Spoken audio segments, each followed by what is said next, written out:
Good morning students, plant physiology lecture number 95 growth and development आप discuss करेंगे।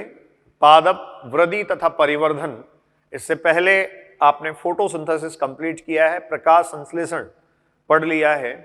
तो देखिए, प्लांट ग्रोथ एंड डेवलपमेंट का जो चैप्टर है इसमें हमें सबसे पहले तो जो ग्रोथ है, वृद्धि है, उसकी स्थितियां डिस्कस करनी है कि वृद्धि कैसे कैसे होती है, कौन से कारक वृद्धि को नियंत्रित करते हैं, प्रभावित करते हैं, वृद्धि के क्या प्रारूप और क्या प्रावस्थाएं हैं, वृद्धि को किस प्रकार से मेजर किया जा सकता है, उसका मापन कैसे किया जा सकता है। और फिर उसके बाद में इस चैप्टर में हम डिस्कस करेंगे प्लांट ग्रोथ रेगुलेटर्स, जो पादप वृद्धि नियामक हैं, और ये हैं पादप हार्मोन्स, ठीक है, जिनको प्लांट हार्मोन्स या प्लांट ग्रोथ रेगुलेटर्स हम कहते हैं। Oxygen, gibberellin, cytokinin, abscisic acid and ethylene. Clear? तो शुरू करें। ग्रोथ, वृद्धि। देखिए स्टूडेंट्स, ग्रोथ क्या है? एक वर्ड इंग्लिश का मैं लिख रहा हूं ग्रोथ के लिए, इंक्रीज। ठीक है, इंक्रीज, बढ़ोतरी। तो एग्जैक्टली कहीं भी इंक्रीज आना या बढ़ोतरी होना ग्रोथ को या वृद्धि को दर्शाता है। अब ये जो बढ़ोतरी है या इंक्रीज है, ये कैसे कैसे हो सकता है, किस किस अवस्था में हो सकता है, कहां कहां हो सकता है, इसको हम डिस्कस कर रहे हैं। एनसीईआरटी जो 11th का फर्स्ट चैप्टर है, जिसमें characteristic feature of living organisms आपको दिया गया है, जीवित जीवों के जो लाक्षणिक गुण, अभिलाक्षणिक गुण और उनके जो पारिभाषिक लाक्षणिक गुण वगैरह आपको सब दे रखे हैं, उनमें ग्रोथ को लिखा है।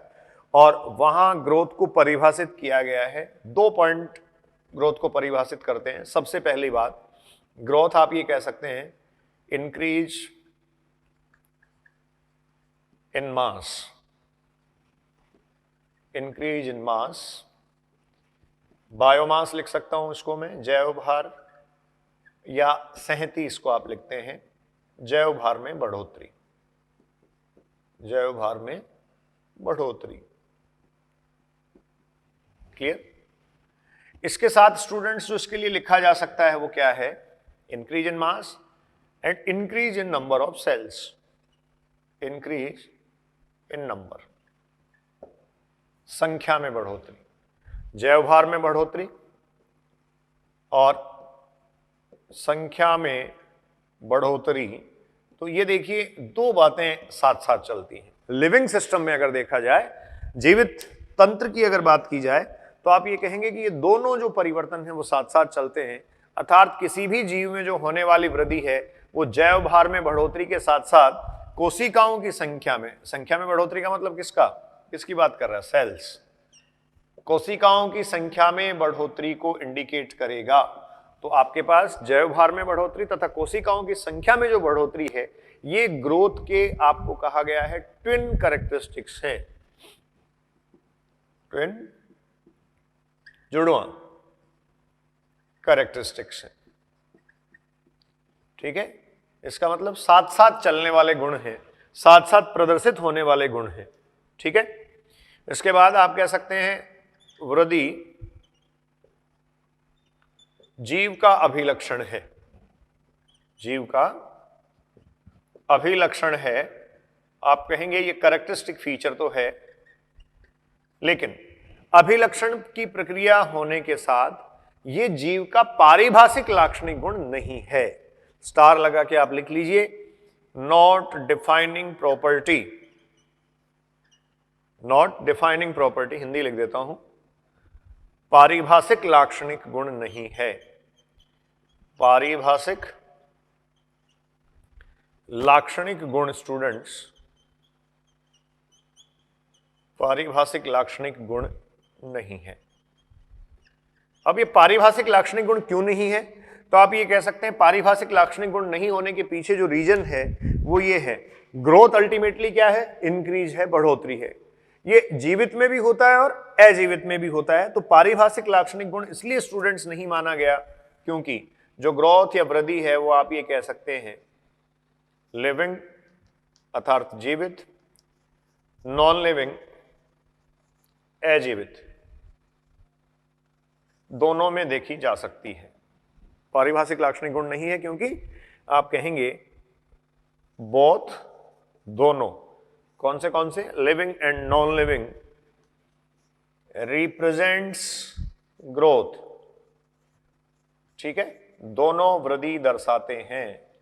आप लिख लें, दोनों जीवित तथा अजीवित जो वर्ग हैं, दोनों जीवित और अजीवित जो प्रकृति में प्रारूप हैं, ये दोनों ग्रोथ को या वृद्धि को दर्शाते हैं। जीवित में वृद्धि होती है, लिविंग ऑर्गेनिज्म में वृद्धि होती है। ये जो लिविंग ऑर्गेनिज्म में वृद्धि हो रही है, ये डेफिनेटली लिविंग ऑर्गेनिज्म का कैरेक्टरिस्टिक फीचर है, लाक्षणिक गुण है, अभिलक्षण है, लेकिन पारिभाषिक लाक्षणिक गुण नहीं है। अर्थात ऐसा नहीं है कि सिर्फ जीवित में ही जो है वो वृद्धि होती है। जैसे देखो, अजीवित में वृद्धि होती है, आप ये कह सकते हैं किसी सतह पे लगातार पदार्थों का जमना, जमा होते चले जाना। प्रकृति में जो पहाड़ बने, माउंटेन बने, टीले रेत के जो होते हैं, बड़े ढेर बने, इस तरीके से हर एक सरफेस पर या कहीं भी आप कह सकते हैं किसी भी भौतिक सतह पर इंक्रीज आ सकता है, बढ़ोतरी आ सकती है, जमाव बढ़ सकता है। वो एग्जैक्टली जो है वो नॉन लिविंग में ग्रोथ कही जाएगी।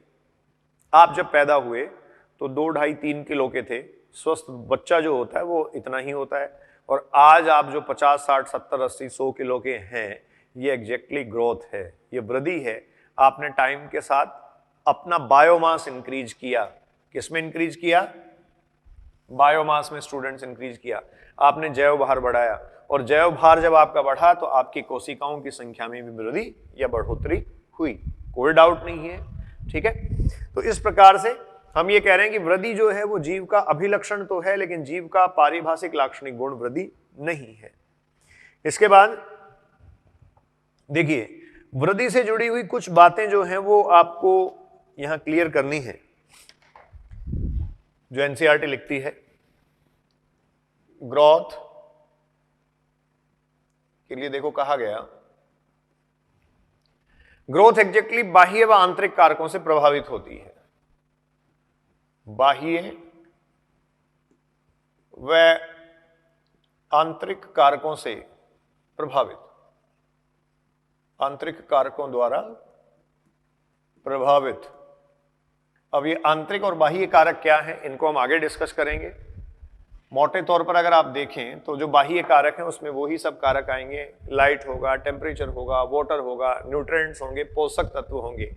स्पेसिफिकली जो पोषक तत्व हैं वो बाह्य और आंतरिक दोनों आप कहेंगे प्रकारों में सम्मिलित किए जाएंगे। इसके अलावा आप कहेंगे ग्रोथ जो है,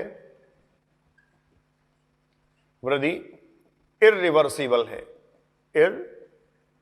इररिवर्सिबल स्टूडेंट्स अनुत्क्रमणीय है, अनुत्क्रमणीय।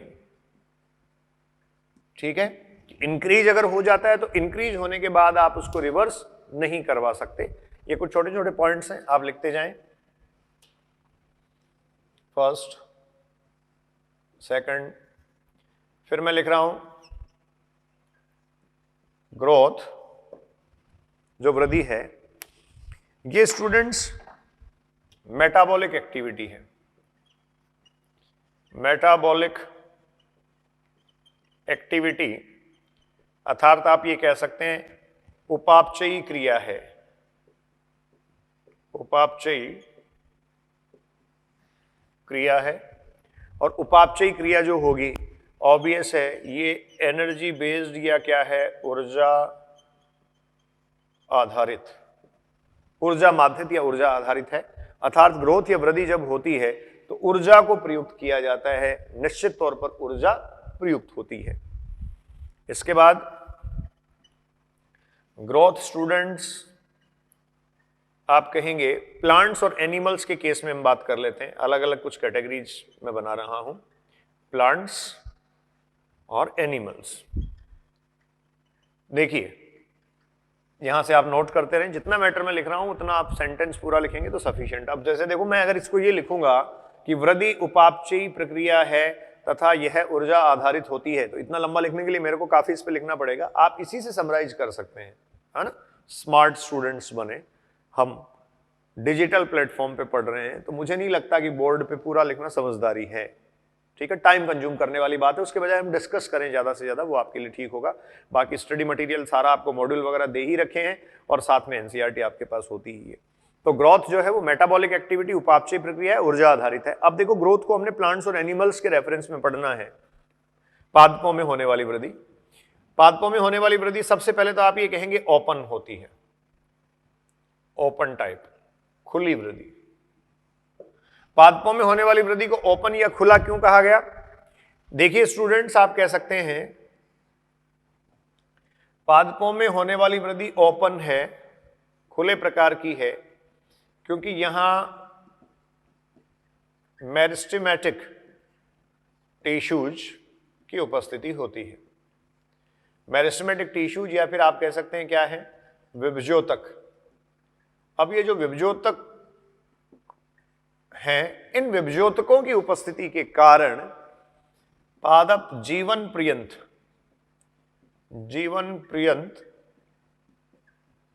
वृद्धि दर्शाते हैं। पादप जीवन पर्यंत आप कहेंगे वृद्धि दर्शाते हैं। ठीक है, मेरिस्टेमेटिक टिश्यू जो है वो students through out life span, पादप के संपूर्ण जीवन काल में ग्रोथ या वृद्धि को बनाए रखता है। इसका मतलब पादप में पूरे लाइफ टाइम में कुछ ना कुछ ऐड होता रहा। पादप में पूरे लाइफ टाइम में मेरिस्टेमेटिक टिश्यूज की प्रेजेंस के कारण आप ये कह सकते हैं सेल्स, कोशिकाएं, टिश्यूज, ये सब जो है वो क्या होते रहते हैं, ऐड होते रहते हैं। एडिंग, इनकी एडिंग लगातार होती रहती है, ये स्टूडेंट्स ऐड होते रहते हैं, इसलिए through out life span growth चलता रहता है। इसको क्या कहा गया, ओपन। अब देखो इसी के साथ एक दूसरा पॉइंट मैं जोड़ रहा हूं। आपको एक शब्द दिया गया एनसीईआरटी में, ग्रोथ इज इनडिटरमिनेट। हालांकि आगे डिटेल में डिस्कस करेंगे इसको। इनडिटरमिनेट, डिटरमिनेट, अपरिमित, अपरिमित। तो पादपों में होने वाली जो वृद्धि है वो इनडिटरमिनेट है, अपरिमित है।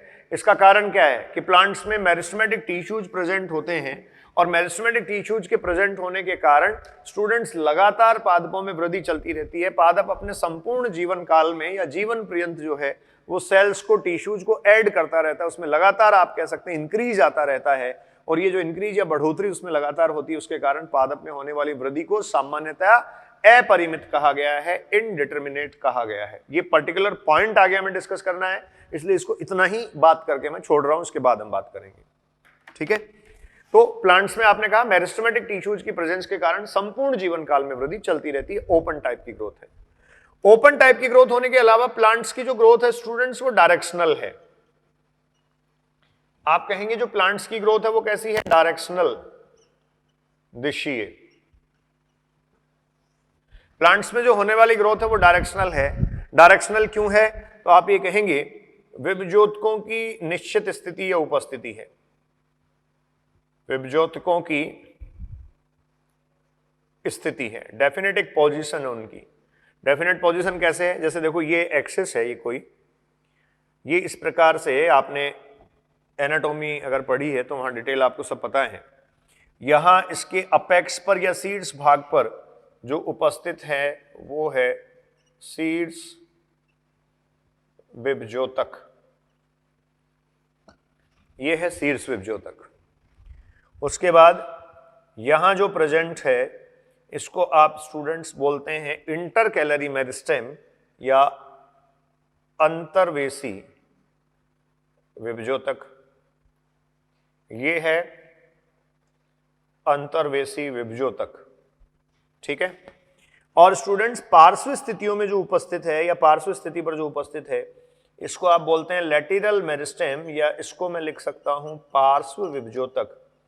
अब देखो ये जो पार्श्व विभजोतक है ये तो पादप अंगक का डायमीटर बढ़ाता है। आप कह सकते हैं पादप अंगक का जो व्यास है उसमें इंक्रीज ये लाता है, अर्थात ये पादप अंगक की मोटाई या चौड़ाई को बढ़ाएगा।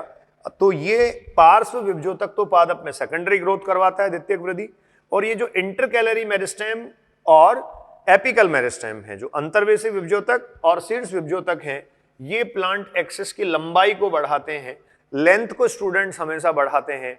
इसलिए आप ये कह सकते हैं कि ये प्राथमिक वृद्धि करते हैं। तो इसका मतलब क्या हुआ, प्लांट ऑर्गन्स में ये आपको देखने को मिला कि जो ग्रोथ है वो डायरेक्शनल है। यहां अपेक्स पर एपिकल मेरिस्टेम प्रेजेंट है, इसलिए लगातार ये ऊपर की तरफ उसको बढ़ाता रहेगा। ये पार्श्व स्थितियों में पार्श्व विभजोतक उपस्थित है, इसलिए आप कह सकते हैं उसके डायमीटर को बढ़ाता रहेगा। तो प्लांट्स में ये जो होने वाली ग्रोथ है ये डायरेक्शनल होगी, ये दिशीय वृद्धि होगी। क्यों होगी दिशीय वृद्धि? आपके पास एक ही आंसर है, विभज्योतकों की एक निश्चित स्थिति या पोजीशन, उपस्थिति। ठीक है, तो पोजीशन एक वर्ड में यहां लिख रहा हूं, position of the meristematic tissues. Meristematic tissues की जो पोजीशन है, जो स्थिति है, उसके कारण स्टूडेंट्स यहां प्लांट्स में होने वाली जो ग्रोथ है वो क्या है? डायरेक्शनल। ठीक है, अगली बात डिस्कस कर लेते हैं। इसके बाद देखो, प्लांट्स में एक और पॉइंट आपको यहां डिस्कस करना है। ये जनरल कैरेक्टर लिख रहा हूं मैं, जनरल एक एक बात आप नोट करते रहें। मैंने प्लांट्स और एनिमल्स की ग्रोथ को कंपेयर करने के लिए कुछ पॉइंट्स आपसे डिस्कस किए हैं। सबसे पहले आपने कहा प्लांट्स में होने वाली ग्रोथ ओपन टाइप की है। इसमें भी ABCD लिख लेते हैं हम। चलो देखो, ये A आपने लिखा ओपन टाइप की है, फिर B आपने लिखा ये डायरेक्शनल है। अब अगली बात पे मैं आ रहा हूं, C, प्लांट्स में ग्रोथ। टाइटल टॉपिक हमारा है ग्रोथ, वृद्धि।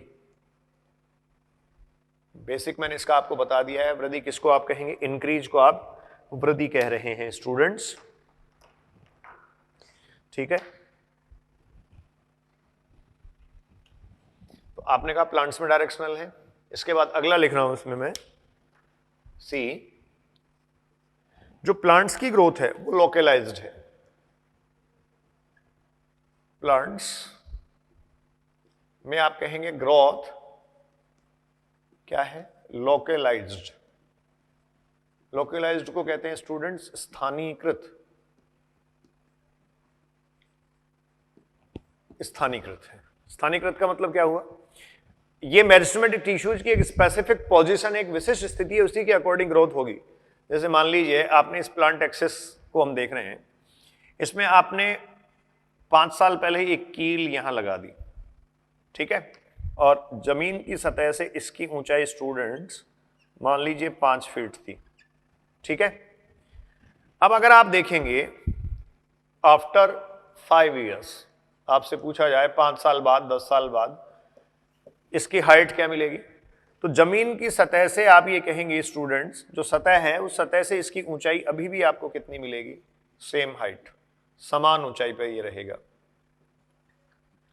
ठीक है, समान ऊंचाई पर ये रहेगा, सेम हाइट पर ये रहेगा। इसका कारण क्या है कि प्लांट की जो एक्सिस है वो प्लांट की एक्सिस इस तरीके से बढ़ती है। ये एक्सिस इलोंगेट होती है, ऊपर की तरफ बढ़ती है। शीर्षस्थ विभज्योतक की उपस्थिति के कारण वो ऊपर की तरफ बढ़ेगी। तो जो कील आपने, नेल जहां आपने लगाया था, वो उसी ऊंचाई पर आपको मिल जाएगा। इसका मतलब क्या हुआ? प्लांट में जो होने वाली ग्रोथ है स्टूडेंट्स, ये प्लांट में होने वाली ग्रोथ क्या होती है? लोकलाइज्ड, एक पर्टिकुलर पोजीशन पे। यहां इंटरकैलरी मेरिस्टेम है तो वो यहां वृद्धि करेगा, यहां एपिकल मेरिस्टेम है तो वो वृद्धि करेगा, इसलिए लगातार इस एक्सिस को ऊपर की तरफ बढ़ाएगा।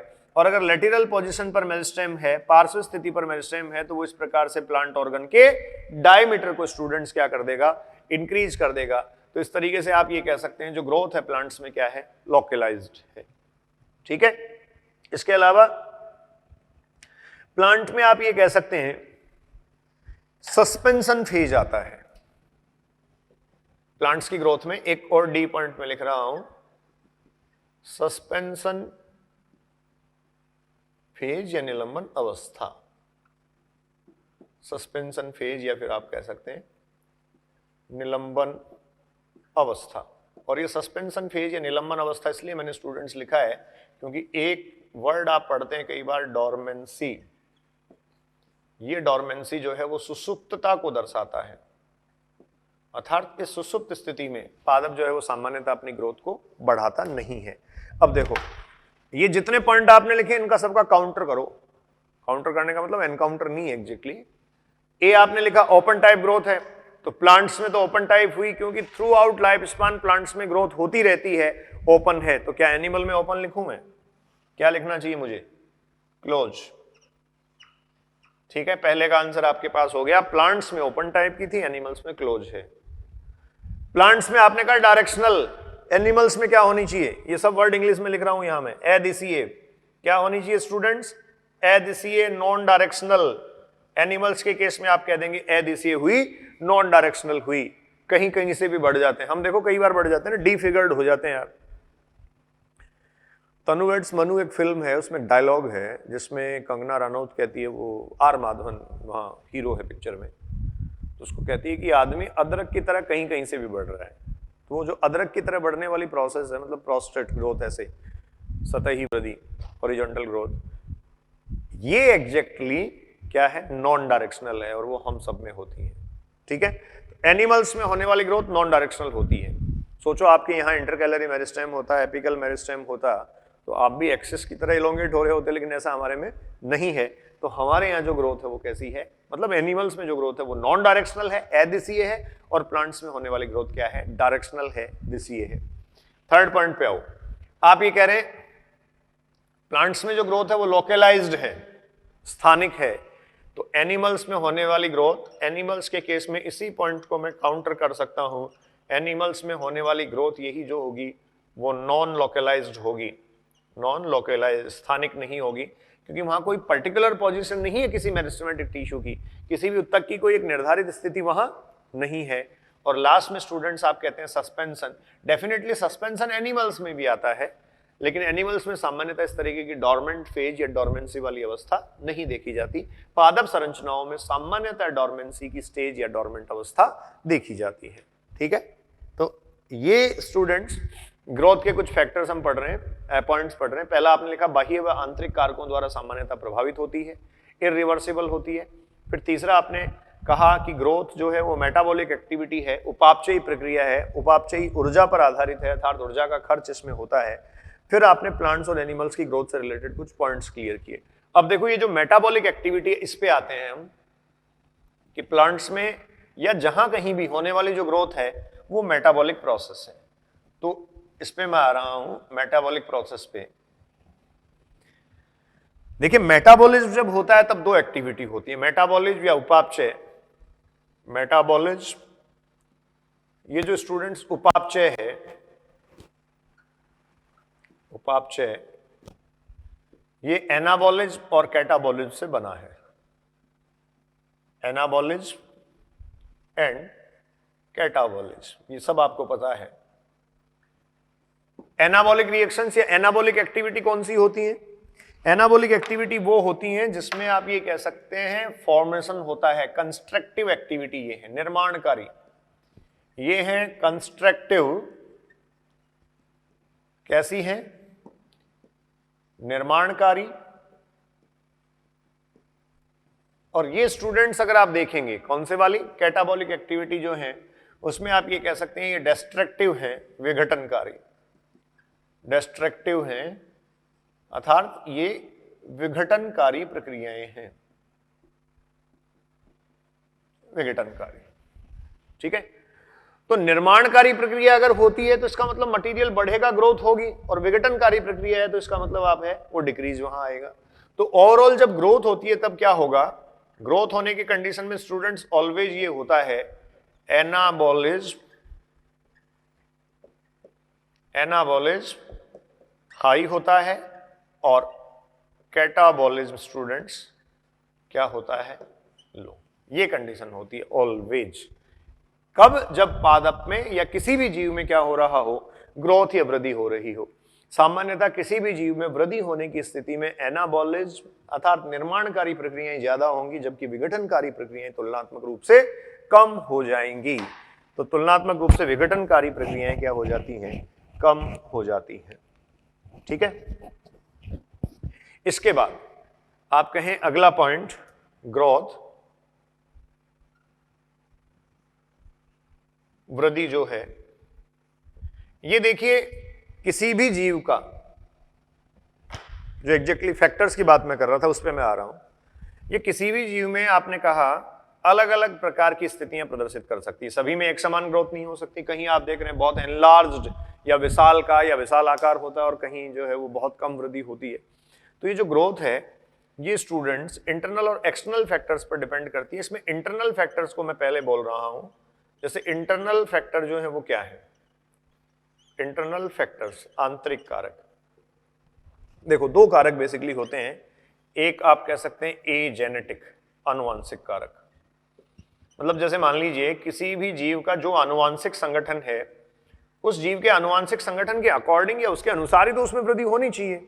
ठीक है, अब सामान्यतः आप ये कहते हैं कोई बॉनी किस्म है या ड्वार्फ वैरायटी अगर है, तो उस बॉनी किस्म या ड्वार्फ वैरायटी की जो प्रोजेनी या संततियां बनेंगी वो भी ड्वार्फ ही होनी चाहिए।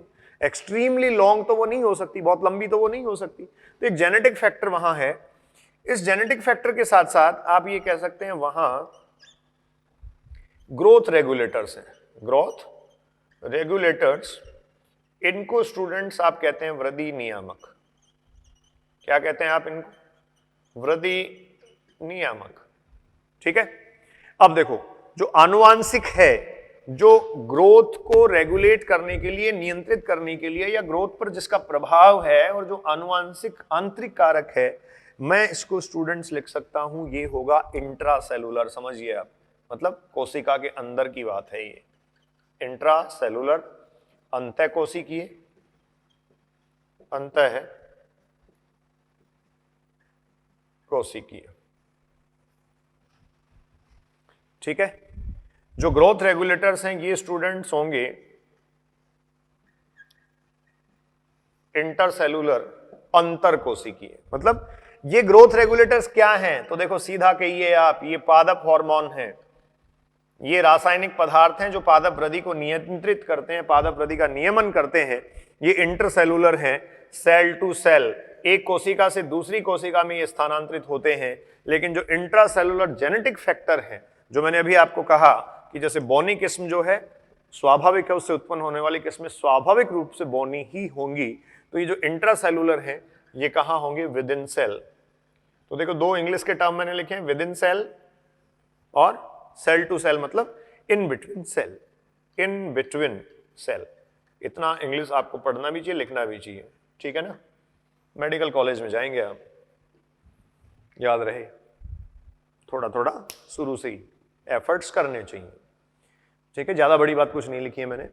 आप कहेंगे ग्रोथ को रेगुलेट करने वाले जो फैक्टर्स हैं, इन फैक्टर्स को मैं एक्सप्लेन कर रहा हूं।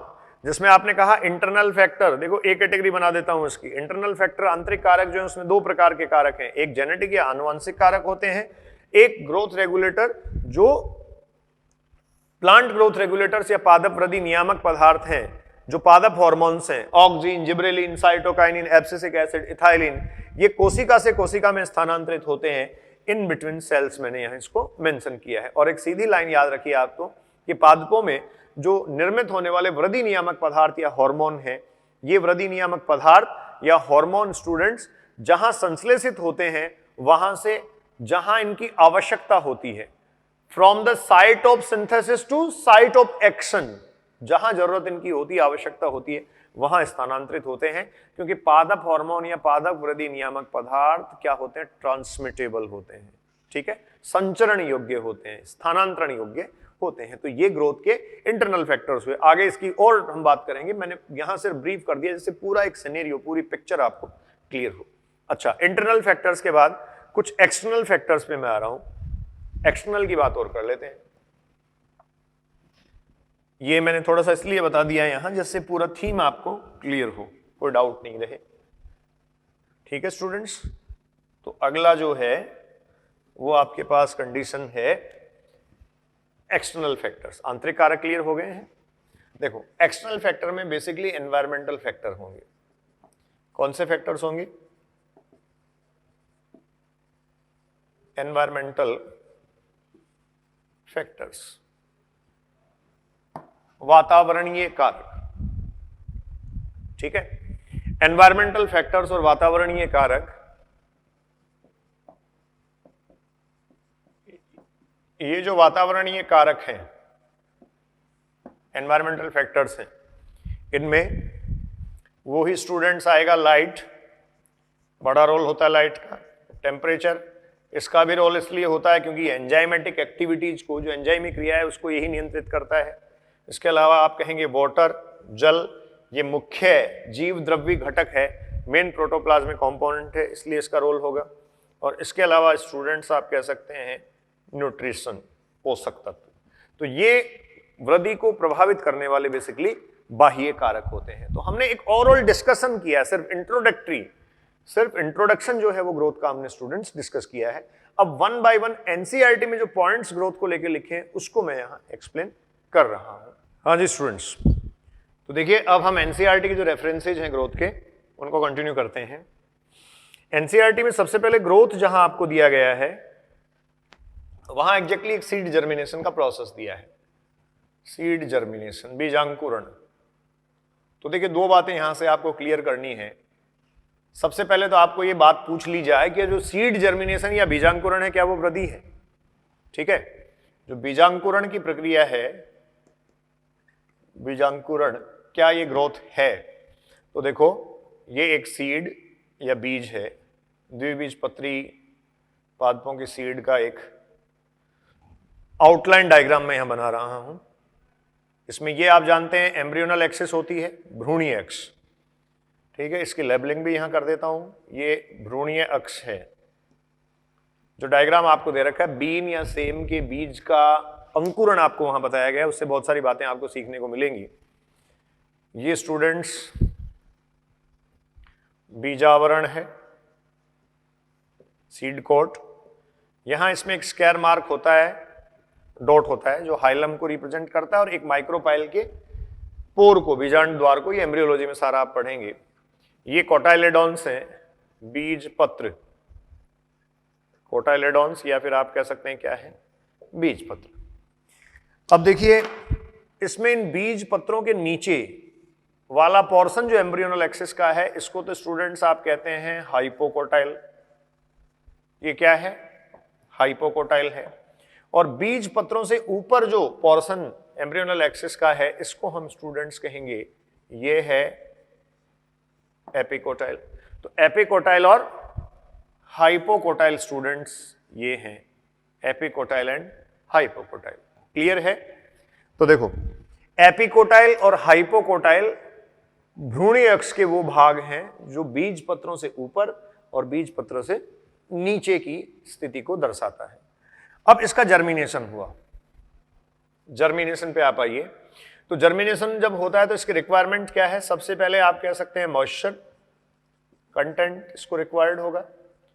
उसके बाद आप कह सकते हैं एंजाइमेटिक एक्टिविटी को पूरा करने के लिए यहाँ टेम्परेचर की जरूरत है, और टेम्परेचर के बाद आप ये कह सकते हैं इसको एग्जैक्टली ये जो बीज अंकुरित हो रहे हैं इनको ऑक्सीजन की सप्लाई की आवश्यकता है। तो ये मेन 3 रिक्वायरमेंट स्टूडेंट्स होती हैं। मॉइस्चर कंटेंट, जो नमी है जिससे जल के रूप में ये ग्रहण कर सकता है, टेम्परेचर या तापमान जिससे आप ये कह सकते हैं एंजाइम्स की जो है उनकी एक्टिविटी को करवा सकता है, और ऑक्सीजन। ऑक्सीजन क्यों आवश्यक है? इन बीज पत्रों में संग्रहित खाद्य पदार्थ जो है उसका ऑक्सीकरण करवाकर आप ये कह सकते हैं ये ऊर्जा प्राप्त कर सकता है। तो ये इस प्रकार से ये 3 मेन रिक्वायरमेंट स्टूडेंट्स हैं। इनको मैं लिख रहा हूं रिक्वायरमेंट्स, आवश्यकताएं। मेन रिक्वायरमेंट्स, मुख्य आवश्यकताएं। हो गया? ये जर्मिनेशन हुआ। आज जर्मिनेशन होने से देखिए जो स्टेज आई वो सीडलिंग स्टेज है। सीडलिंग स्टेज, और जो सीडलिंग स्टेज होती है इसको स्टूडेंट्स आप कहते हैं ये है नवोद्भिद अवस्था। कौन सी स्टेज है? सीडलिंग स्टेज या फिर नवोद्भिद अवस्था। तो सीडलिंग स्टेज या नवोद्भिद अवस्था में प्लांट इस तरीके से शो करता है। ये एक्सिस, ये आप कह सकते हैं रूट सिस्टम, ये प्लांट एक्सिस है स्टूडेंट्स, और इस प्लांट एक्सिस में ये इस तरीके से आप कहेंगे ये हमने बना दिया एरियल पार्ट या लीफी सिस्टम। तो बेसिकली जो लीव्स हैं, इनिशियल स्टेज दिखा रहे हैं, तो इसलिए इतनी पत्तियां बनाने के बजाय मैं यही दिखा देता हूं कुछ शुरुआती स्थिति। ये लीजिए, ये सीडलिंग स्टेज। इस सीडलिंग स्टेज या नवोद्भिद अवस्था में प्लांट में सूट सिस्टम बन रहा है जिसको आप प्ररोह तंत्र कहते हैं, और प्लांट में स्टूडेंट्स आप कहेंगे रूट सिस्टम बन रहा है जिसको आप कहेंगे ये क्या है? मूल तंत्र। अब ये सूट सिस्टम और रूट सिस्टम जब बना तो इस प्लांट में कायिक वृद्धि या वेजिटेटिव फेज इसका शुरू हो गया। यहां से स्टूडेंट्स कौन सा फेज शुरू होता है पादप का? वेजिटेटिव फेज, या फिर आप कहिए पादप की कायिक प्रावस्था यहां से प्रारंभ हो गई है। कौन सी प्रावस्था है? कायिक प्रावस्था स्टूडेंट्स यहां से प्रारंभ हो गई है। ठीक है। इस बीजावरण की प्रक्रिया के दौरान, बीजांकुरण की प्रक्रिया के दौरान यहां ऐसा हुआ, देखिए जब सीडलिंग स्टेज आई इसमें, तो आप जो कोटाइलेडॉन्स हैं इसके या बीज पत्र हैं, ये जो कोटाइलेडॉन्स या बीज पत्र हैं, इनको हासित होता हुआ आप देख सकते हैं, और हमने भूमि की सतह से ऊपर इनको बनाया है। ठीक है, इसको मैं लिख रहा हूं रिड्यूसिंग कोटाइलेडॉन्स, कोटाइलेडॉन्स हासित होते हुए क्या है? बीज पत्र। तो ये किस बात को इंडिकेट करता है कि जो बीज पत्र या कोटाइलेडॉन थे, ये कोटाइलेडॉन भूमि की सतह के ऊपर प्रदर्शित हो रहे हैं। देखिए आपको जो एग्जाम्पल दे रखा है, जो सेम के बीज का रेफरेंस आपको दिया गया है, यहां आपको एनसीईआरटी में एग्जाम्पल दिया है स्टूडेंट्स, बीन, बीन सेम फेबेसिका है, आप जानते हैं, और ये डाइकोट है। तो इसका बीजांकुरण आपको दर्शाया गया है, और उस बीजांकुरण में यहां आपको क्लियरली ये पता लग रहा है कि जो कोटाइलेडॉन्स हैं वो भूमि की सतह के ऊपर प्रकट हो रहे हैं या प्रदर्शित हो रहे हैं। तो सबसे पहली बात तो आप ध्यान रखें, ये जो जर्मिनेशन है या अंकुरण है, इसको एपिजियल जर्मिनेशन कहा जाता है। एनसीईआरटी का जो डायग्राम है उसमें ऊपरी भूमि परिक अंकुरण आपको दर्शाया गया है, एपिजियल जर्मिनेशन दर्शाया गया है, अर्थात वहां कोटाइलेडॉन्स की जो उपस्थिति है वो आप देखिए भूमि की सतह के ऊपर है। तो इसको हम बोलेंगे ऊपरी भूमि परिक अंकुरण। कैसा अंकुरण है स्टूडेंट्स? ऊपरी भूमि परिक अंकुरण ये है। और ये जो ऊपरी भूमि परिक अंकुरण है, इसमें और भूमि की सतह के नीचे अगर अंकुरण होता तो उसमें फर्क क्या है? अब आपको ये क्लियर होना चाहिए। जैसे दूसरी स्थिति ये हो सकती है, ये ए कंडीशन हो सकती है, मान लीजिए कंडीशन बी अगर हम देखें तो आपको ऐसे देखने को मिल सकती है कि जो कोटाइलेडॉन्स हैं वो भूमि की सतह के नीचे रह गए और इस तरीके से वेजिटेटिव पार्ट्स ऊपर बन गए। तो ये जो है स्टूडेंट्स, ये दूसरा होता है हाइपोजेल जर्मिनेशन, और हाइपोजेल जर्मिनेशन को हम कहते हैं अधोभूमि परिक, अधोभूमि परिक अंकुरण।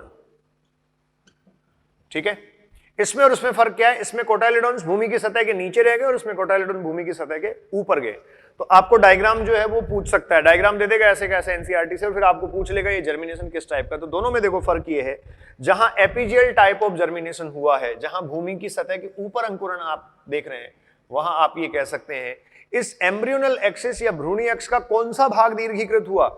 तो ये सीड जो है वो सॉइल में डाल दिया गया। अब जब मिट्टी में ये पड़ा था, यहां से इसको मॉइस्चर कंटेंट मिला, ऑप्टिमम टेम्परेचर या अनुकूलतम तापमान मिला, ऑक्सीजन मिली, तो ये एम्ब्रियोनल एक्सिस का इलोंगेट होना, दीर्घीकृत होना अंकुरण है। सबसे पहली बात आप कहेंगे भ्रूणीय अक्ष का दीर्घीकरण। जर्मिनेशन क्या है? भ्रूणीय अक्ष का दीर्घीकरण स्टूडेंट्स जर्मिनेशन है। ठीक है, भ्रूणीय अक्ष का दीर्घीकरण जब हो रहा है तब इस एपिजियल टाइप ऑफ जर्मिनेशन में देखिए कौन सा पार्ट इलोंगेट होना चाहिए। अब अगर ये सीड कोटाइलेडॉन्स के साथ या इन बीज पत्रों के साथ भूमि की सतह से ऊपर आता है, तो भूमि की सतह से ऊपर ये तभी आ सकता है जब इस निचले पार्ट में वृद्धि हो। ये जो हाइपोकोटाइल पार्ट है ये इलोंगेट हो तो इन कोटाइलेडॉन्स को ऊपर निकाल देगा, सरफेस से बाहर इमर्ज कर देगा। और अगर इस ऊपरी पार्ट में, एपिकोटाइल पार्ट में वृद्धि हुई तो ये बीज पत्र नीचे ही रह जाएंगे और ये ऊपर निकल आएगा। तो देखो मैं दोनों में कंडीशन लिख रहा हूं, इसमें तो आप ध्यान रखें किसका इलोंगेशन हुआ? इलोंगेशन ऑफ हाइपोकोटाइल, अर्थात बीज पत्रों के नीचे वाला पार्ट जो है भ्रूणीय अक्ष का, ये पार्ट दीर्घीकृत हुआ। इसके दीर्घीकृत होने से इसने कोटाइलेडॉन्स या बीज पत्रों को भूमि की सतह के ऊपर धकेल दिया। ये अंकुरण हुआ ऊपरी भूमि परिक अंकुरण। तो दूसरा हाइपोजेल जर्मिनेशन है, इसमें आप कहेंगे इलोंगेशन किसका हुआ है? इलोंगेशन ऑफ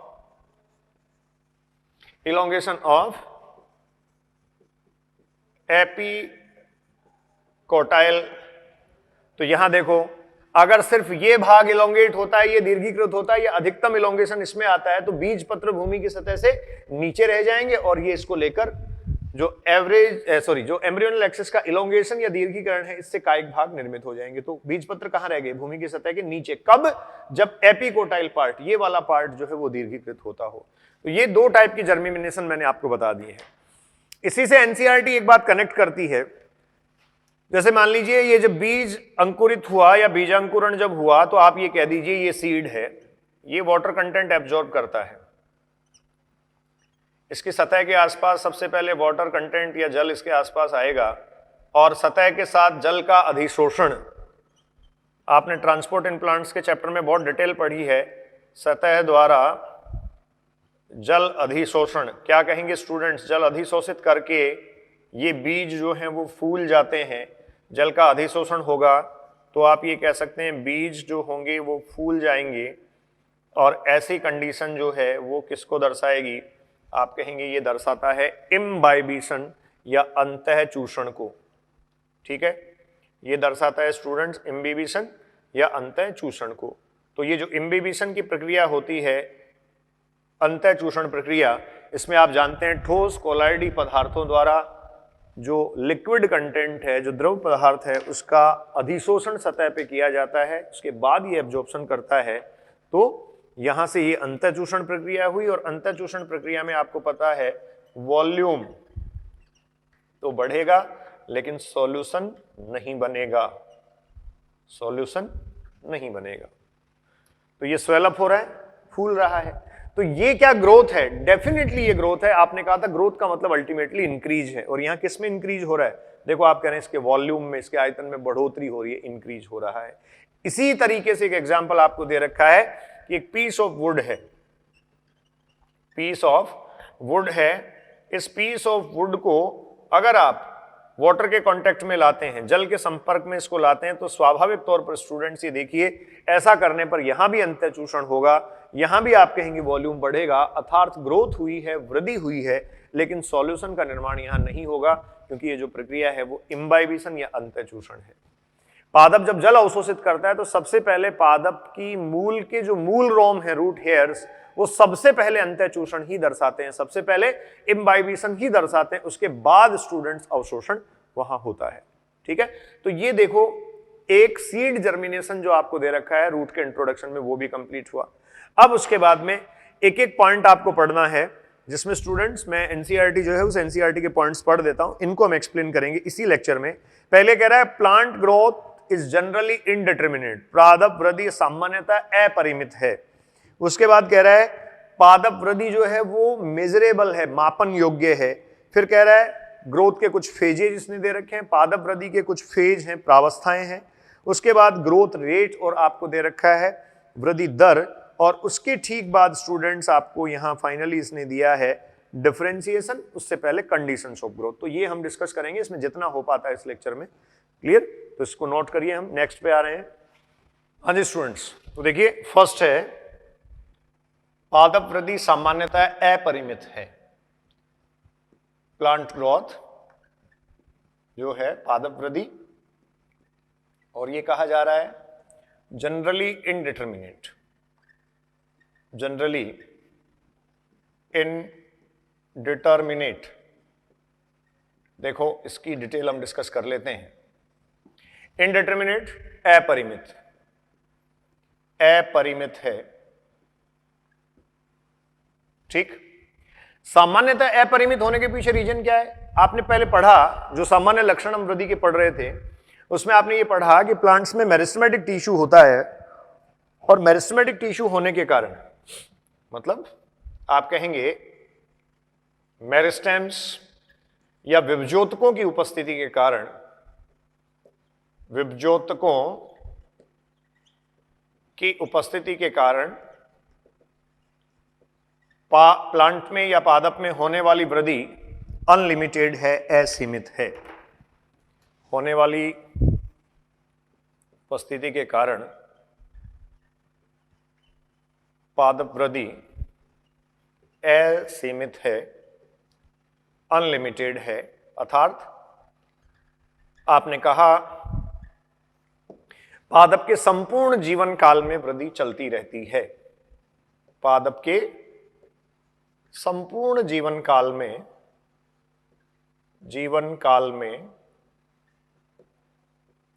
वृद्धि नियत बनी रहती है या वृद्धि होती रहती है। ठीक है, तो ये तो स्टूडेंट्स समझ आई बात कि हाँ इसलिए होती रहती है, मेरिस्टेमेटिक टिश्यूज प्रेजेंट है। लेकिन अगली इंपॉर्टेंट बात यह है कि प्लांट्स में ये जो होने वाली ग्रोथ है, ये प्लांट्स में होने वाली ग्रोथ क्या हमेशा या सारे पादप अंगकों के रेफरेंस में, सभी प्लांट ऑर्गन्स के रेफरेंस में इनडिटरमिनेट होगी? तो देखो अब यहां से दो कैटेगराइजेशन आप कर लें। अगर आपसे पूछा जाए पादप अक्ष, प्लांट एक्सिस की बात आपसे की जाए, तो स्टूडेंट्स प्लांट एक्सिस या पादप अक्ष की बात अगर आपसे की जाए तो इस केस में देखिए ये ऐसी स्थिति है एक्सिस, ठीक है। प्लांट एक्सिस या पादप एक्सिस पादप अक्ष की बात आपसे की जाए तो इसमें तो आप ये कह सकते हैं होने वाली वृद्धि जो है वो अपरिमित होगी, अनलिमिटेड होगी, कंटिन्यूसली ये बढ़ता रहेगा, अर्थात अपने संपूर्ण जीवन काल में इसमें इलोंगेशन या दीर्घीकरण आता रहेगा। एक अवस्था ऐसी है जिसमें तेजी से आएगा, मैच्योरेशन या परिपक्वन की अवस्थाओं के बाद ये जो इलोंगेशन या दीर्घीकरण है ये कम हो जाएगा, लेकिन ये बना रहेगा। आप कहेंगे इसमें निरंतरता बनी रहेगी, ठीक है। लेकिन क्या सारे ऑर्गन या प्लांट में जितने सारे अंगक बनते हैं उन सब पे भी ये लागू होता है? तो अगला एग्जांपल लो आप, लीफ पे आ जाओ, बी में कह रहा हूं organ, plant organ, plant organ, पादप अंगक। देखो जैसे आप ये कह रहे हैं ये लीफ है, अब क्या ये स्टेटमेंट हम इस पे लागू कर सकते हैं? नहीं। तो आप ये कहिए अब यहां से परफेक्ट आपके पास बाइफर्केशन हो गया। अगर आपसे पूछा जाए प्लांट एक्सिस में होने वाली ग्रोथ कैसी है, तो आपका आंसर होना चाहिए इनडिटरमिनेट, असीमित या अपरिमित। जबकि प्लांट ऑर्गन में या पादप अंगक में होने वाली जो ग्रोथ है वो आप कहेंगे स्टूडेंट्स परिमित होगी या फिर क्या होगी? डिटरमिनेट। तो प्लांट ऑर्गन की जो लीफ की जैसे ग्रोथ हम कह रहे हैं ये होगी डिटरमिनेट, डिटरमिनेट, ठीक है। इसीलिए देखो एनसीईआरटी में वहां लिखा जनरली, यूजुअली, सामान्यतः। सामान्यतः तो इंडिटरमिनेट होती है, लेकिन डिटरमिनेट कब हो सकती है? जब किसी ऑर्गन की आप बात करें। अगर प्लांट ऑर्गन जैसे लीफ जो है इसकी ग्रोथ भी इनडिटरमिनेट होती तो through out life span leaf तो बढ़ता रहता है, जबकि वो नहीं बढ़ता है। वो एक लिमिटेड जो उसका आप कह सकते हैं साइज होता है, जो शेप उसका होता है, उसी के अकॉर्डिंग वो बढ़ता है। और ये स्टूडेंट्स ज्यादा से ज्यादा निर्भर करता है किस पे? मैंने आपको बताए थे फैक्टर्स अलग अलग, ये ज्यादा से ज्यादा जो है वो जेनेटिक फैक्टर्स पर निर्भर करता है। जो जेनेटिक फैक्टर्स हैं उन जेनेटिक फैक्टर्स पर ये निर्भर करता है, ठीक है। तो आपके पास फर्स्ट पॉइंट हो गया जो एनसीईआरटी ने मेंशन किया है, plant growth is generally indeterminate, सामान्यतः पादप वृद्धि अपरिमित होती है। लेकिन अगर आप बात करें तो आप ये कह सकते हैं ये जो पादप वृद्धि अपरिमित है, असीमित है, ये एक्सिस के केस में तो सही बात है, लेकिन ऑर्गन के केस में ये सही नहीं है। ऑर्गन के केस में हम कहेंगे ग्रोथ क्या है? डिटरमिनेट। क्लियर? देखो आगे के कुछ पॉइंट्स पे बात करते हैं। आगे आपको दे रखा है एक्सिस से रिलेटेड कुछ मेरिस्टेमेटिक टिश्यूज को भी। तो देखो जैसे यहां हम डिस्कस कर लेते हैं, ये रूट अपेक्स है, मूल सीड्स है बच्चों, ये सूट अपेक्स है,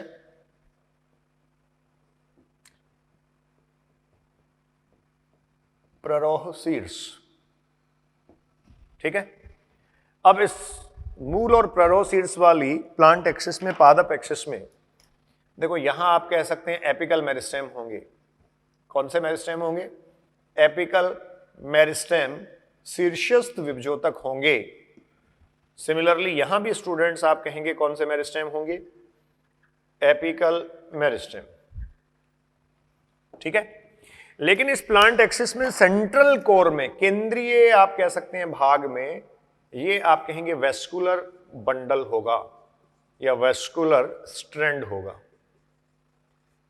वेस्कुलर स्ट्रैंड, इसको आप कह सकते हैं यह है संवहन तंत्र जो स्टेलर रीजन का है। इसमें जाइलम और स्टूडेंट्स फ्लोएम बेसिकली काउंट होते हैं। जाइलम एंड फ्लोएम काउंट होते हैं। जैसे अगर इसको मैं सिर्फ जाइलम कंसिडर करूं तो ऑब्वियस है वाटर के कंडक्शन में ये हेल्प करता है, अपवर्ड मोमेंट में जाइलम के थ्रू वाटर का ट्रांसफर होता है। तो यहां अब कौन से टिश्यूज जो है उनकी प्रेजेंस यहां है, आप देखिए ये जो वेस्कुलर स्ट्रैंड है, इस वेस्कुलर स्ट्रैंड में डाइकोट स्टेम का एक एग्जांपल देखते हैं, डायग्राम में बना रहा हूं, इधर ध्यान दो आप। द्विबीजपत्री स्टेम, द्विबीजपत्री जो तना है डाइकोट स्टेम, इस डाइकोट स्टेम में इस प्रकार से सहवन फूलों की उपस्थिति होती है, वेस्कुलर बंडल पाए जाते हैं। ये एनाटॉमी की बिल्कुल बेसिक इंफॉर्मेशन है जो आप पढ़ते हैं। ये अंदर की तरफ देखो स्टूडेंट्स जाइलम और बाहर की तरफ प्रेजेंट होते हैं फ्लोएम। ये इनको हम कहते हैं संवहन पूल वेस्कुलर बंडल। ये देखो संवहन पूल या वेस्कुलर बंडल है, वास्कुलर बंडल को मैंने लिख दिया वीबी, ठीक है। इन संवहन पूल और वेस्कुलर बंडल्स के बीच में एक स्ट्रिप या पट्टिका बनती है जो मृदुतकीय कोशिकाओं की बनी हुई है। इससे पहले इनके अंदर जो उपस्थित है इसको हम बोलते हैं इंट्राफेसिकुलर कैम्बियम, इंट्राफेसिकुलर कैम्बियम, अंतःपूलीय एधा, इसको स्टूडेंट्स बोला जाता है अंतःपूलीय एधा, ठीक है। इन बिटवीन, इनके बीच बीच में, इन बिटवीन आप कहते हैं यहां इस प्रकार से ये रिंग बन जाती है कंप्लीट, ये आपस में जुड़ जाती हैं, कनेक्ट होती हैं। इसको आप बोलते हैं इंटरफेसिकुलर कैम्बियम, इंटरफेसिकुलर कैम्बियम अंतःपूलीय एधा, ठीक है। इंटरफेसिकुलर कैम्बियम या ये स्टूडेंट्स क्या बनती है, अंतःपूलीय एधा बनती है, ठीक है। तो देखो ये इंट्राफेसिकुलर कैम्बियम और इंटरफेसिकुलर कैम्बियम मिलकर एक कंप्लीट रिंग बना रही हैं। ये जो रिंग बनती है कंप्लीट रिंग, कंप्लीट बना देता हूं देखो इसको अब मैं, ये कंप्लीट रिंग जो है वो स्टूडेंट्स कही जाती है, ये जो कंप्लीट रिंग है इसको स्टूडेंट्स आप कहते हैं वेस्कुलर कैम्बियम या वीसी, वेस्कुलर कैम्बियम वीसी या संवहन एधा। और ये संवहन एधा पादप अंगक के डायमीटर को इंक्रीज करती है। जैसे मैं ये कह सकता हूं संवहन एधा जो है वो प्लांट ऑर्गन के डायमीटर को इंक्रीज करेगी, पादप अंगक की मोटाई में ये वृद्धि करती है, ये है वेस्कुलर कैम्बियम। तो आपको थोड़ा सा रेफरेंस यहां वेस्कुलर टिश्यूज का दिया गया है, संवहनीय उत्तकों का दिया गया है। आगे डिफरेंशिएशन का टॉपिक मैं आपको जब बताऊंगा तो डिफरेंशिएशन में हम बात करेंगे ये बने कैसे, है ना। वह पूरी सीक्वेंस एक आपको मैं बताऊंगा, पूरा परफेक्ट सीक्वेंस, एक पूर्ण अनुक्रम आपको पता लगेगा। यहां सिर्फ मैंने एक प्लांट एक्सिस बनाई है, इसमें आप जानते हैं एपिकल मेरिस्टेम, ये रूट अपेक्स है, ये सूट अपेक्स है, ठीक है। शीर्ष भाग पर आप जानते हैं एपिकल मेरिस्टेम प्रेजेंट है, और जो सेंट्रल कोर है, इस सेंट्रल कोर में आप जानते हैं वेस्कुलर टिश्यूज प्रेजेंट हैं। ये वेस्कुलर टिश्यूज स्टूडेंट्स प्लांट की जो ग्रोथ है उस ग्रोथ के लिए, प्लांट की जो ग्रोथ है उस ग्रोथ के लिए ये जो वेस्कुलर टिश्यूज हैं, कौन सी ग्रोथ, सेकेंडरी ग्रोथ, उसके लिए रिस्पॉन्सिबल है। अब यहां जो इंटरफेसिकुलर कैम्बियम बना है वो थोड़ा सा आप ध्यान रखें, ऐसे रेडियली अरेंज्ड पेरेन्काइमेटस सेल्स होती हैं। आप कह सकते हैं अरीय रूप से उपस्थित ऐसे मृदुतकीय कोशिकाएं होती हैं। ये अरीय रूप से उपस्थित जो मृदुतकीय कोशिकाएं होती है, इनसे इंटरफेसिकुलर कैम्बियम बनता है, इनसे अंतरपूलीय एधा बनती है। अंतःपूलीय एधा पहले से उपस्थित है, वेस्कुलर बंडल के अंदर उपस्थित है ये पहले से, ठीक है, ये पहले से उपस्थित है, और ये आप कह सकते हैं बाद में बनती है, ठीक है। तो अगले पॉइंट पे स्टूडेंट्स आते हैं, ये हो गया। अगले पॉइंट पे आते हैं जो है ग्रोथ इज मेजरेबल। एनसीईआरटी लिखती है ग्रोथ क्या है, मेजरेबल। सेकंड पॉइंट आप नोट करें, ग्रोथ मेजरेबल है अर्थात वृद्धि मापन योग्य है, वृद्धि का मापन किया जा सकता है। तो सेकंड पॉइंट आप लिखें जो एनसीईआरटी मेंशन करती है, growth is measurable, growth measurable है, वृद्धि मापन योग्य है या वृद्धि का मापन किया जा सकता है। अब देखो मापन योग्य है तो इसके अलग अलग पैरामीटर्स होंगे, कैसे कैसे वृद्धि का मापन किया जा सकता है, इसके एग्जांपल्स आपको दिए हैं। तो देखो एक एक करके पढ़ते हैं। सबसे पहले आप ये कह सकते हैं कोशिकीय स्तर पर वृद्धि, ए मैं लिख रहा हूं growth at cellular level, cellular level, Hindi प्रेमी ध्यान दें, हिंदी प्रेमी लिख लें, कोशिकीय स्तर पर वृद्धि, कोशिकीय स्तर पर वृद्धि। बताओ क्या होगी? तो ग्रोथ एट सेलुलर लेवल, कोशिकीय स्तर पर वृद्धि आप स्टूडेंट्स कहेंगे, हम पता करेंगे कहां से? Protoplasmic increase. हम यहां स्टूडेंट्स डिस्कस करेंगे प्रोटोप्लाज्मिक इंक्रीज।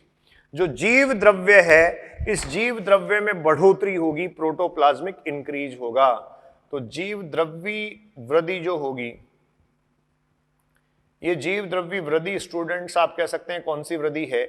कोशिकीय स्तर की वृद्धि है।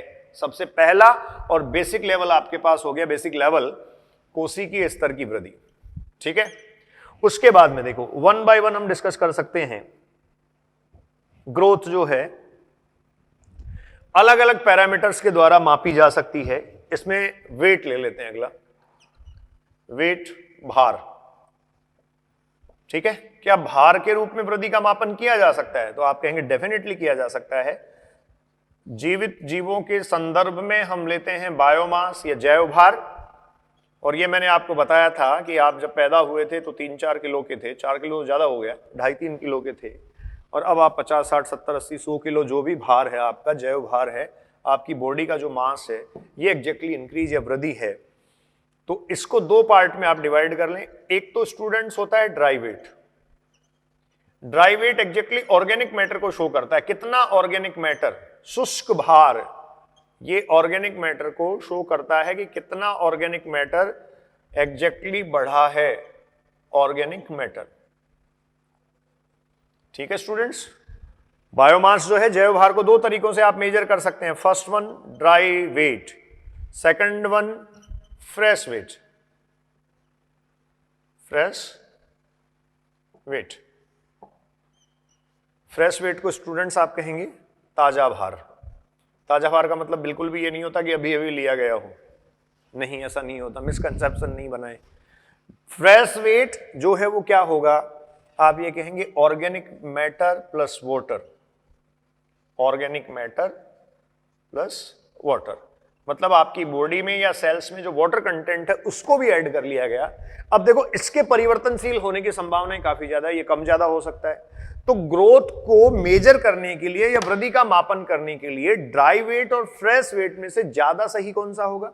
शुष्क भार और जो ताजा भार है, इसमें से आप ये कहेंगे शुष्क भार जो है ये अत्यधिक सही मापन प्रणाली है।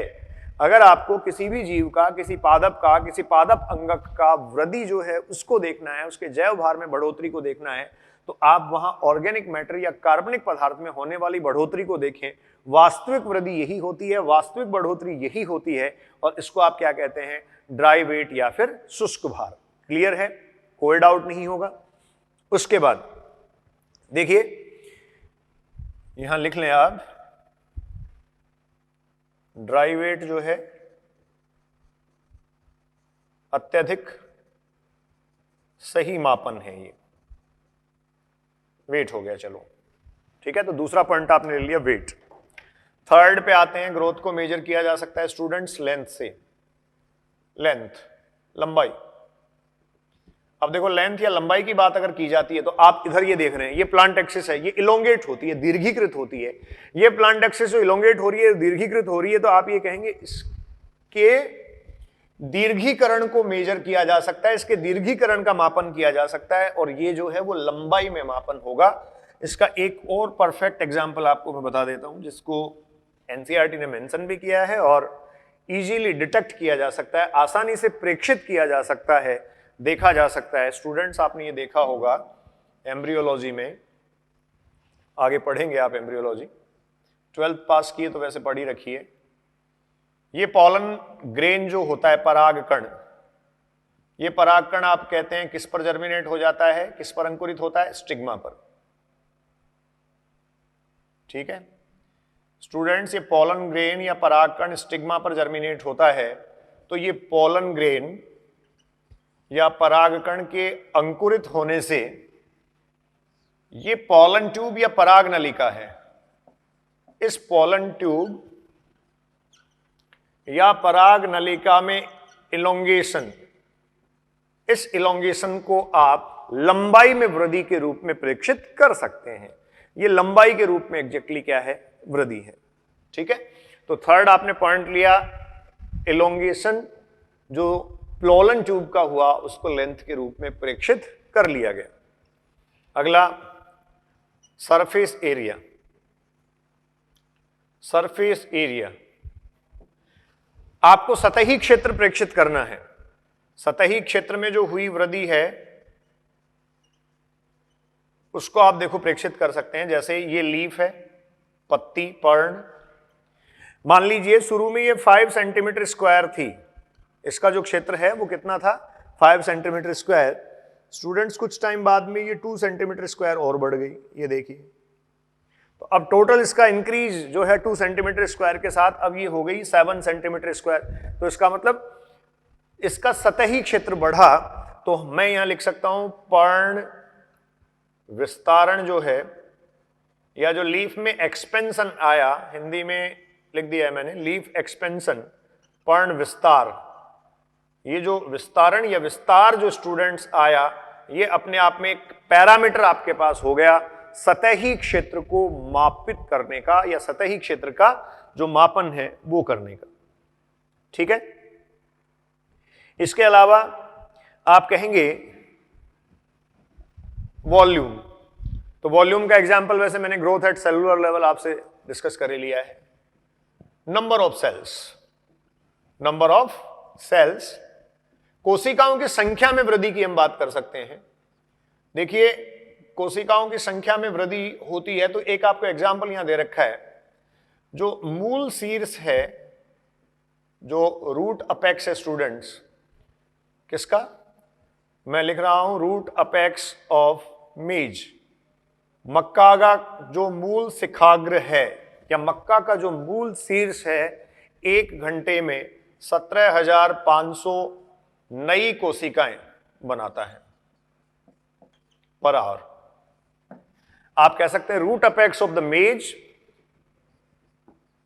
मक्का का मूल शीर्ष या रूट अपेक्स जो है वो प्रति घंटे 17,500 नई कोशिकाएं निर्मित करता है। 500 सेल्स। ठीक है, तो ये देखो नंबर को भी मेजर कर लिया गया। इसके अलावा अगला देखिए आप, साइज में इंक्रीज। देखिए आकार में बढ़ोतरी को, इसके लिए आपको एग्जांपल दे रखा है वाटरमेलन। वाटरमेलन स्टूडेंट्स आपको एग्जांपल दे रखा है, और ये जो वाटरमेलन या तरबूज है, इसके आकार में आपको एनसीईआरटी में बताया गया है कि जो प्रारंभिक आकार है, इस प्रारंभिक आकार की तुलना में, प्रारंभिक आकार की तुलना में ये 3.5 लाख गुना स्टूडेंट्स बढ़ जाता है, बढ़ोतरी दर्शाता है। ठीक है, इतना इंक्रीज इसमें आ सकता है। तो ये देखिए ग्रोथ को मेजर किए जाने के या ग्रोथ का मापन किए जाने के कुछ पॉइंट्स आपके पास थे। ठीक है, अब जैसे एक बेसिक क्वेश्चन बनता है, आपसे ये पूछ लिया जाए कि हम लीफ का सरफेस एरिया या सतही क्षेत्र प्रेक्षित करना चाह रहे हैं। अब जब लीफ का सरफेस एरिया या सतही क्षेत्र आपने अगर प्रेक्षित किया, तो इस स्थिति में जो सतही क्षेत्र आप प्रेक्षित कर रहे हैं, आपको कौन सी लीफ लेनी चाहिए? 2 नाम आपको लिख के दे देगा, डॉर्सिवेंट्रल। डॉर्सिवेंट्रल का मतलब पृष्ठधारी पर्ण, ठीक है, और आइसोबाइलेटरल समद्विपार्श्विक पर्ण। आप स्टूडेंट्स जानते हैं समद्विपार्श्विक पर्ण जो होती हैं वो मोनोकोट प्लांट्स में होती हैं, और जो जो डॉर्सिवेंट्रल लीव्स होती हैं ये डाइकोट प्लांट्स में होती हैं। तो आपके पास डाइकोट और मोनोकोट जो हैं ये दोनों दे रखे हैं। आपके पास इसमें बेटर ऑप्शन है डाइकोट प्लांट, या डाइकोट प्लांट द्विबीजपत्री पादपों की जो पृष्ठधारी पर्ण है उसमें साइज को हम आसानी से प्रेक्षित कर सकते हैं, क्योंकि इनकी जो लीफ होती है वो सामान्यतः आकार में छोटी या फीते समान लंबी पत्तियां होती हैं। इनकी जो है वो लीफ लैमिना या पर्ण फलक जो होता है उसका एरिया या क्षेत्र सामान्यतः ज्यादा होता है। तो ये आपके पास एक पॉइंट आ गया, ठीक है। इसके अलावा students, increase in number of cells आपने ले लिया, पैरामीटर्स जो है वो हम डिस्कस कर रहे हैं, वॉल्यूम की बात आपने की थी, वॉल्यूम आपने ले लिया। सामान्यतः कोशिकाओं में विभाजन होता है, तो देखो जैसे आपसे एक क्वेश्चन ये पूछ लिया जाए, सेल बायोलॉजी में आपने पढ़ा भी होगा, सेल डिवीजन हो रहा है, कोशिकीय विभाजन हो रहा है। क्या कोशिकीय विभाजन होने का मतलब कोशिका में वृद्धि हुई है? डेफिनेटली आप ये कह सकते हैं। वहां जो न्यूक्लियोसाइटोप्लाज्मिक रेशियो है, न्यूक्लियोसाइटोप्लाज्मिक रेशियो आप कह सकते हैं, केंद्रक द्रव कोशिका द्रव अनुपात जो है वो वहां स्टूडेंट्स बढ़ते हैं और एग्जैक्टली सेल का वॉल्यूम बढ़ता है। आपने ये पढ़ा भी होगा कि जब सामान्यतः कोशिका विभाजन के लिए कोशिका चक्र में प्रविष्ट करती है तो जीवन अवस्था में प्रारंभिक स्थिति में ही उसका आयतन या वॉल्यूम इंक्रीज हो जाता है, बढ़ जाता है, क्योंकि वो साइटोप्लाज्मिक कंटेंट जो कोशिका द्रव्य पदार्थ है उनको निर्मित करती है तथा सेल ऑर्गन्स और आवश्यक प्रोटीन्स को बनाती है। क्लियर? तो ये स्टूडेंट्स ग्रोथ जो है, हमने चैप्टर आज शुरू किया ग्रोथ एंड डेवलपमेंट, उसमें ग्रोथ के जितने सारे रेफरेंसेस थे, इंट्रोडक्शन था, एनसीईआरटी से बाहर का भी जो कंटेंट हमें रिक्वायर्ड था, मतलब जितनी हमें जरूरत थी, और एनसीईआरटी का भी जो मैटर है वो पॉइंट टू पॉइंट मैंने आपसे डिस्कस कर लिया है। अब इसमें अगले फेज में हम पढ़ेंगे, जो नेक्स्ट लेक्चर 96 होगा, उसमें हम बात करेंगे ग्रोथ के फेजेज। एक पॉइंट आपको ये दे रखा है, फिर आपको ग्रोथ रेट्स दे रखी हैं, फिर आपको ग्रोथ के लिए कंडीशंस दे रखी हैं। ये सारा मैटर डिफरेंशिएशन तक मिलाकर हम नेक्स्ट लेक्चर में कंप्लीट कर लेंगे और उसके बाद के लेक्चर्स में हम बात करेंगे प्लांट ग्रोथ रेगुलेटर्स या पादप वृद्धि नियामक पदार्थ। Clear? Enjoy the physiology. Thank you.